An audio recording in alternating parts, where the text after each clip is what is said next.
Hi, and thanks for joining us on a summer special edition of Two Guys and a Lot of Wine. I'm Bobby P. I'm Rocky Holland. And I'm pleased to have a very special guest, Mr. Keith Norton, Bureau Chief at the Department of Education. Yes, I am the Chief Strategy Officer for our department for the last 4.5 years. And I know we've had a few drinks before, and I'm glad you finally were able to come on the show. We've talked about it in the past, and I'm looking forward to some of our selections. And it's going to be a Hooray for Rosé show. It's summer. You're going to be watching this show, I guess, in August sometime. So Rocky and I decided to do an all-rosé fest this evening. And we should have some interesting samples here to choose from. Before we even get started, I want to send a shout out to Nancy and Danny Sandstrom in Hudson, Florida. Thanks for watching, guys. And Dan, I know you just had a great trip to Alaska, and we hope to get to see you guys soon. So thanks again for watching. So, Rocky, my first selection tonight is, we talked about Portuguese Rosés. I think you've talked about Portuguese Rosés. We haven't had a lot of them. Mm-hmm. And I did a Vinho Verde. I found this great little Vinho Verde, 2022. And Vinho Verde, there's going to be a little effervescence in this. If you want to start pouring yourself some down there. Okay.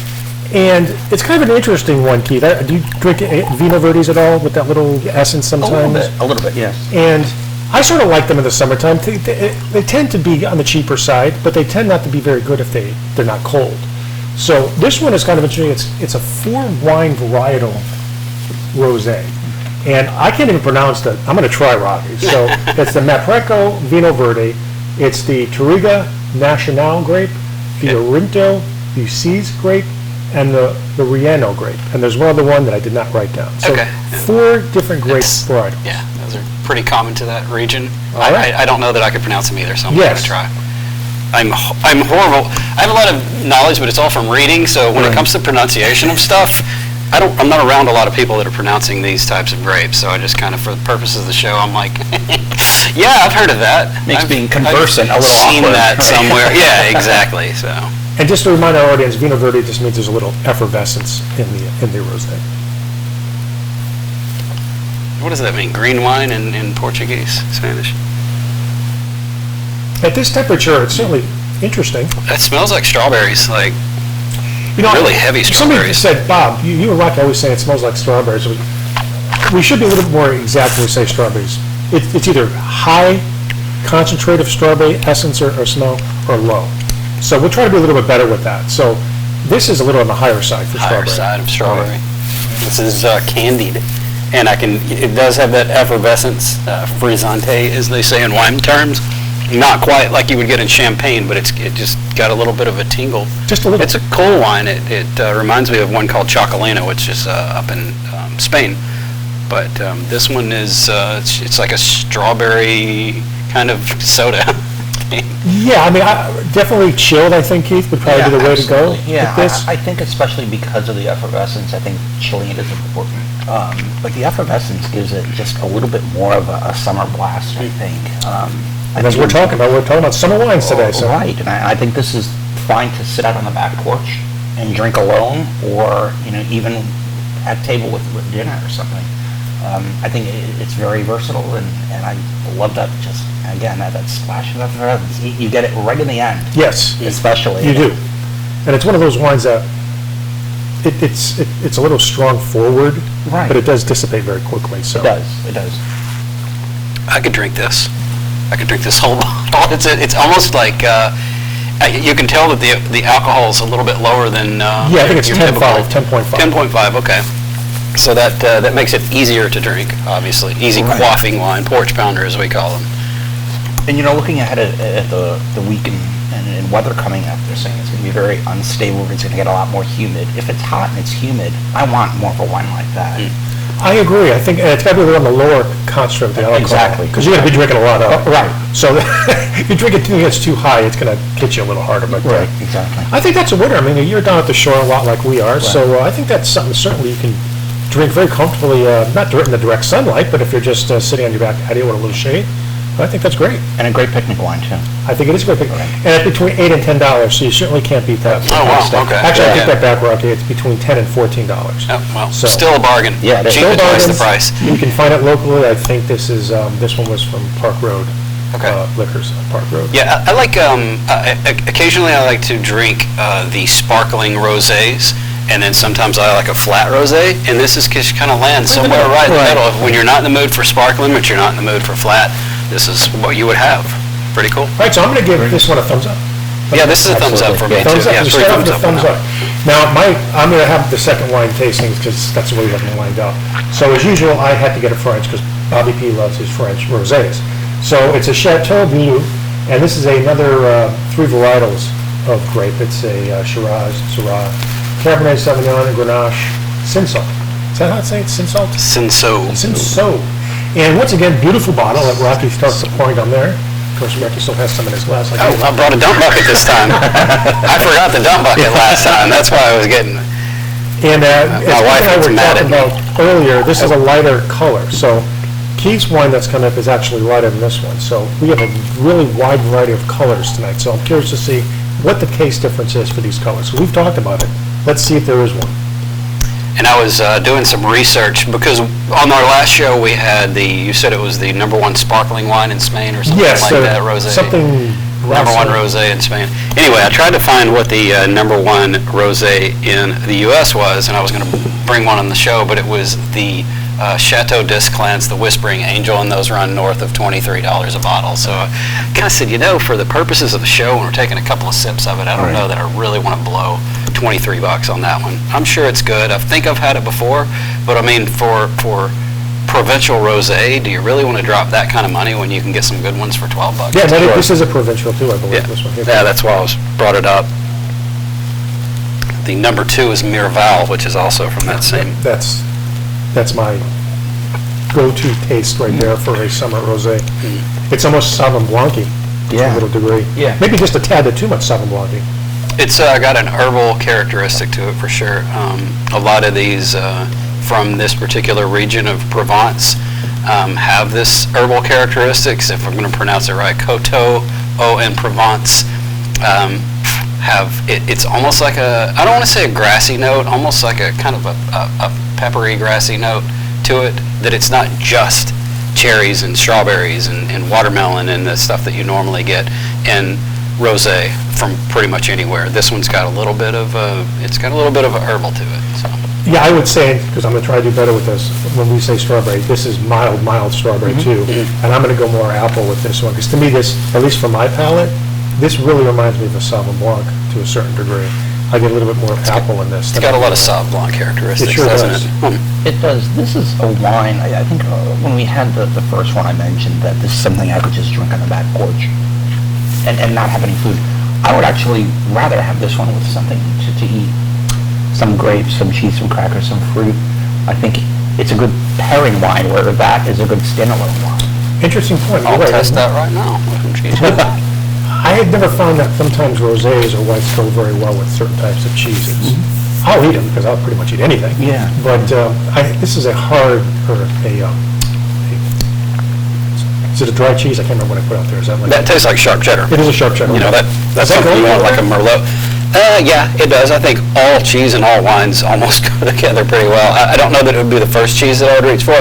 The thing about rosé is that people always talk about with food, and it's always been red wine with beef and white wine with chicken and fish, and really what you want to think more of is how pungent is the wine and how spicy, how pungent is the food. If you've got a really spicy, garlicky something, you want like a wine that's in your face kind of wine.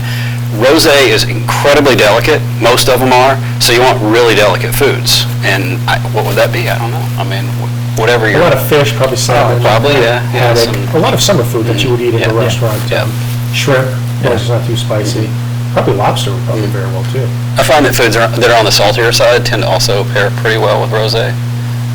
But rosé is a tough food pairing wine, pretty much across the board. At least in my experience, I'm always trying to pair food and wine. Rosé is probably the toughest one. Well, I got to say, really, you're going to have that opportunity because Rocky's coming down to stay with us for a little bit this year in Newport, and we're taking them to one of our favorite BYOB restaurants. So we're going to have a pairing fest at this restaurant. So definitely plan on having a rosé with you, Rocky, because they have a good selection on their menu that goes with pretty much everything. So once again, even though this is my selection, I might be a little biased. I'm going to still give this a thumbs up because this is the kind of rosé that, even though it's a little Sauvignon Blanc-y, it's enjoyable. Yeah. It is, and we talked a little bit about cheese and the different kinds of cheeses. It depends, you're going to get a different pairing and a different flavor with a sharp cheddar than you will something lighter like a brie. That's very, very mild. I think brie would be there. Exactly. So I think your lighter cheeses, the ones that you'll find in the cheese shops, and then there's some of the farms that we have around Connecticut. There's a great one in Colchester, Connecticut, that makes their own cheese, and you can actually buy different kinds and different cheese and different levels of sharpness, and they'll tell you about them. And I think if you're looking for a summer picnic or a summer party, just a few friends over, and you want to do something like that, choose your cheese carefully if you're going to have a nice wine like this. This is also between $13 and $16 pricing. Do you have a lot of rosés in your collection? I know you have a pretty extensive wine collection. Yes, I do. I always slide more towards white than red, and then in the summer I go more towards rosé. What type of wine? I love Chardonnay. You were a Chardonnay? Yeah. Oh, well, we've had so many discussions on Chardonnay on this show. Right. I'm not a big buttery Chardonnay, but I can't stomach, like French Chardonnays are fine. I like French. I actually like the South Australian Chardonnays too, to be honest. Okay. I think they're lovely. I think they're light. They don't punch you in the mouth. I always say I don't want a wine that's going to punch me in the mouth. I can find that. On the streets. I can get on the street. I can offend somebody and have fun and get punched in the mouth, right? I want my wine to just complement what I'm eating or complement my mood. I don't need anything really sharp. Even if I'm going to have something like a grilled steak, I don't need a very strong red to complement that. Something smoother, something lighter. We do have rosés in the collection as well. All right, so another thumbs up for me, and I think Keith has the next selection, so very curious about this one, Keith. I love the bottle. So this is a great wine. This is a Côte de Provence. It's a great light rosé. The price point is about 18 to 23, so it's a little bit up there. Yeah, absolutely. I wanted to bring it for a couple of reasons. I love the label. I love the nautical label. I do too. But also I think that this will satisfy a lot of different palates if you like a rosé. So if you want to start. Once again, beautiful light color, which I tend to like. Right. And it's actually a little lighter than mine. I'm very curious to see how the two compare. Yeah, Do you know what the grape varietals are on this one? I don't, but I can tell you that the flavor usually slides more towards peach and apricot. Which I like that. And just a little bit of spice, but it's not overpowering. Yep. And this is local, right? You can get this around... Absolutely.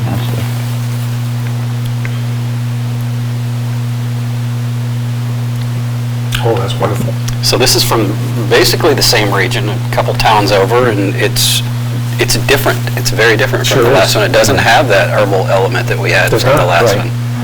This is probably more in my wheelhouse than the last one that we had, but they're both good. And what's interesting about Keith's is that's room temperature almost. Yes. And that's still delicious. It is. That's a big key to me. I mean, that's a lot of people say that rosé should be chilled, which of course they should to a certain degree. But I want my rosé still to taste good if it's been sitting in my glass for a while. Absolutely. And if you're going to be outside at a picnic on the porch, on a terrace, it's going to get warm. Yeah, it's going to be like this within 2 minutes anyway. Exactly. So it's got that kind of versatility. And I definitely get. I'm going to say peach and apricot. We're going to use the same sliding scale, 5 being the maximum, 1 being the minimum. I would say it's a good balance right in the middle. It's not too overpowering in any way, so maybe a 2.5 in regards to the flavor. Yeah.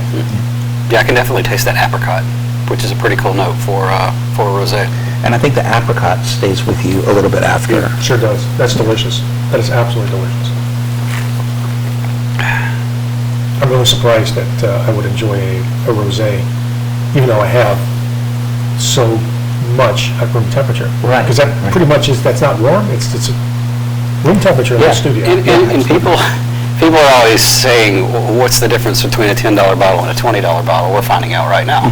We're drinking this at room temperature. It's a rosé, and everything's perfectly balanced in it. Sure. Normally when something slips to room temperature, if it's a rosé or a white, the alcohol just starts to slap me in the face, but that's not happening with this. I would be curious to know what this tastes like fully chilled, and I don't know that it would be, I think I might actually like it better. Yeah. Closer to room temperature. I don't think it's appreciably better when it's really cold. Yeah. And these are both mine, and I think Keith's are both 13, right? 13% alcohol. 12 have it. 12 and a half, 12 and a half, right. Yeah. That's pretty standard for rosé. I just love the color of this. The only thing that I've ever seen, I don't think we had it on this show, but there's one called Gris Blanc that is from the Gerard Bertrand line that looks like this. It's almost white wine. You're looking at it, and it almost looks like a white wine, but you can just see a little bit of skin contact that they had when they made this wine. You know, I think if you had a blind taste test, literally blind, if you were blindfolded and tried them, you would think it was a lot darker than that bottle represents. You know, you could be right on that, absolutely.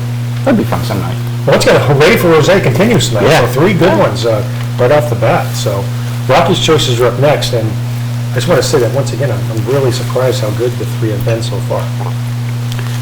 Okay, so I went to Maximum Beverage, and I asked Connor, something that was a little off the wall.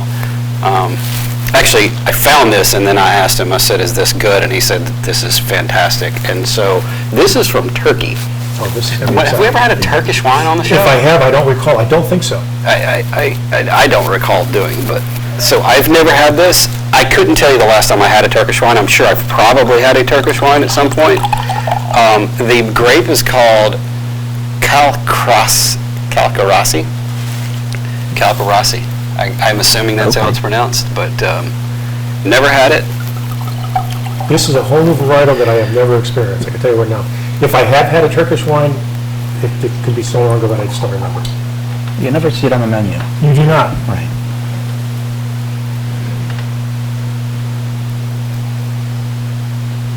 Interesting palate.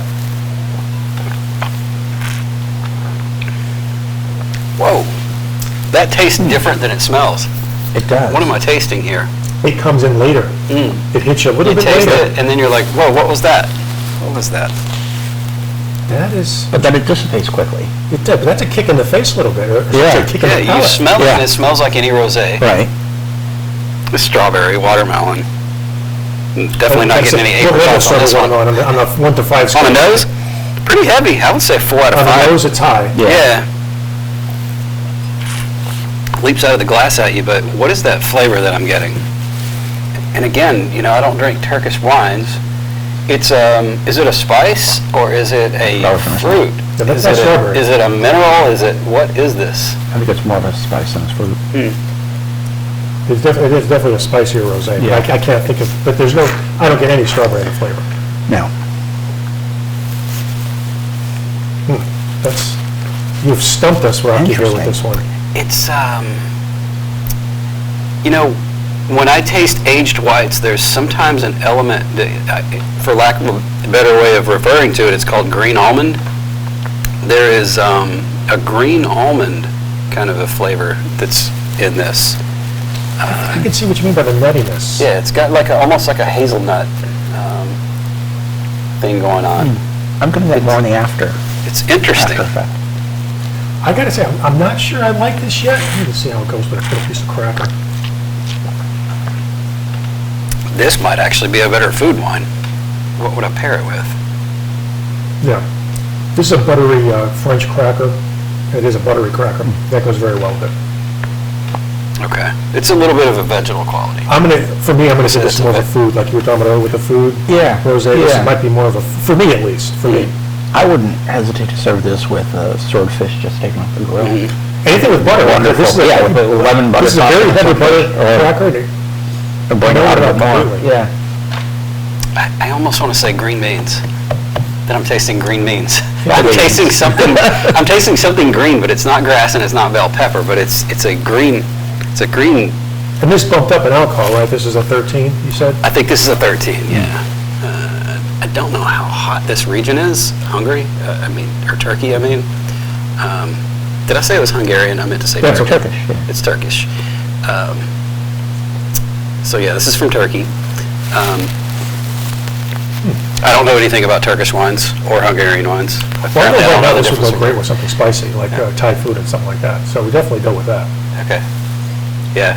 I don't know what I would pair this with. Yeah, maybe something spicy. But I mean, it's good. Yeah. It's good. Is it my favorite tonight so far? No, but maybe it's Right. just it's so unique for me that I'm just, my mind is saying, whoa. It's not like apples and oranges, like trying to compare apples to, I don't know, an automobile. Yeah.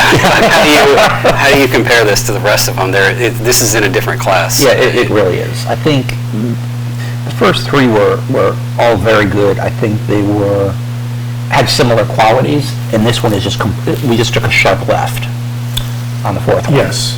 Yep.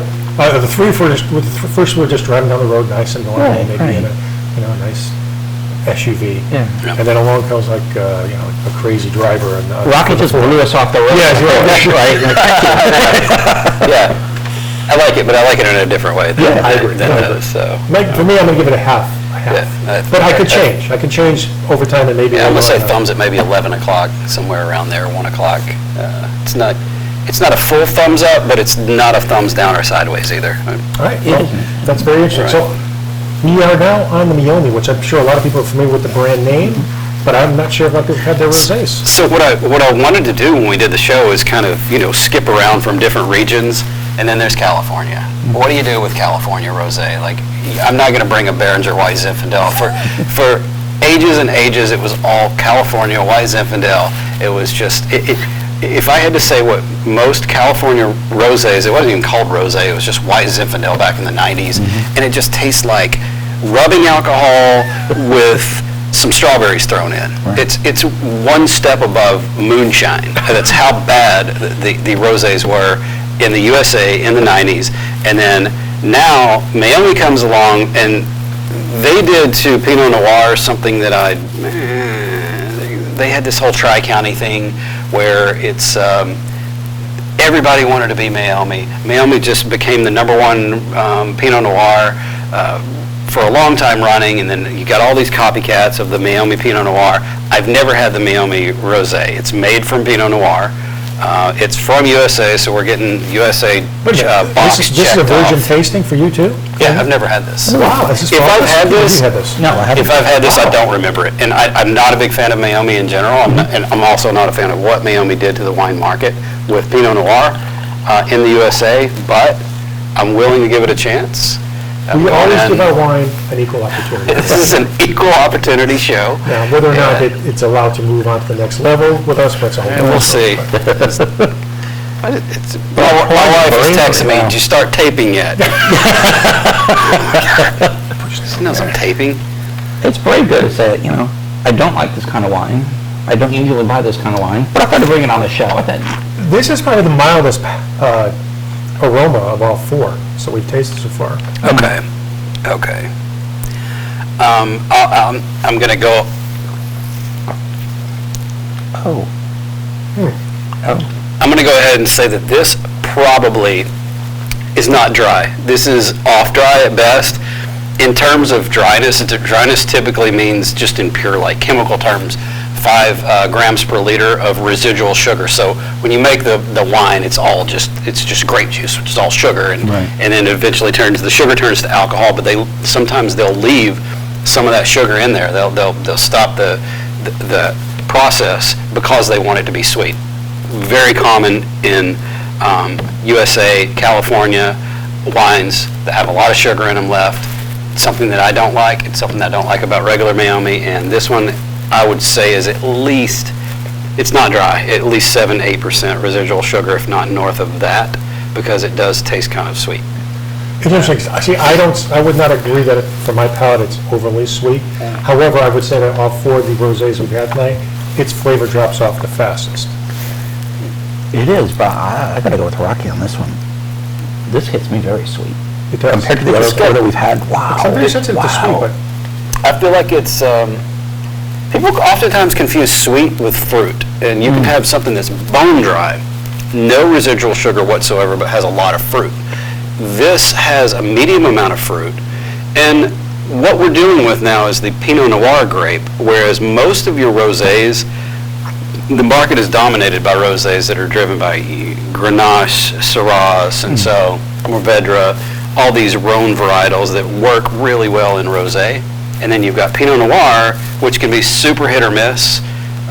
If you've ever had a Sancerre Rosé. I typically don't like them very much. They tend to have a little bit of a vegetal quality to them.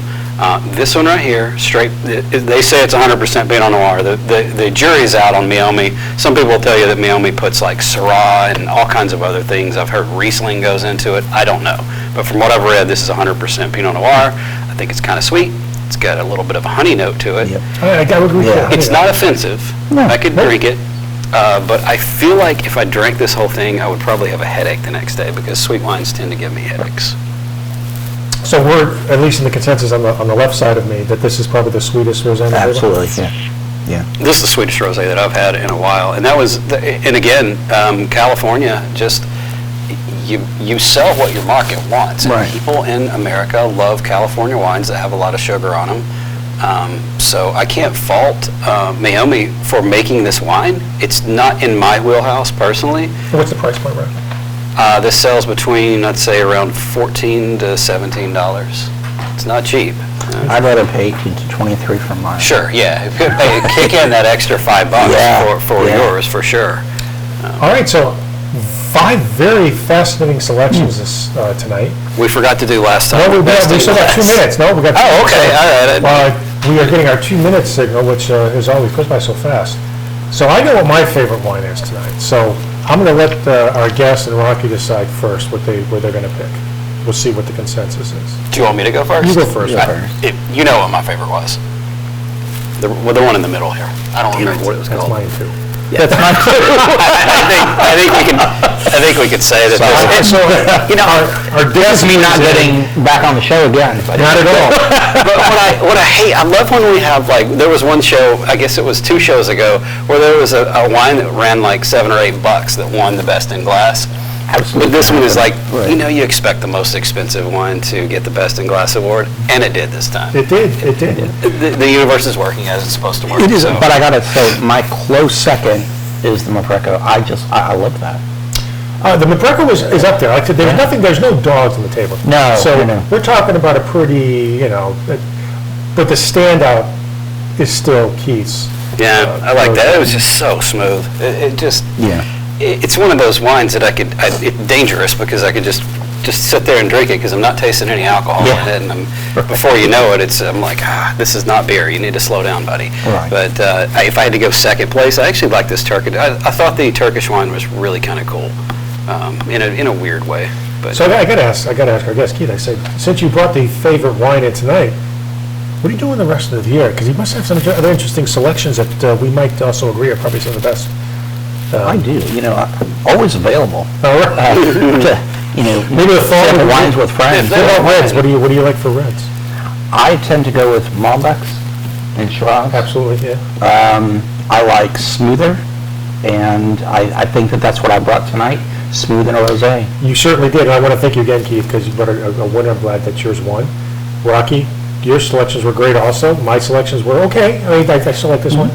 But I'm not sure what the rest of the year's going to be. We're going to take some time off and do some vacation. I'm not sure when we're going to film again. Probably not till September, I think.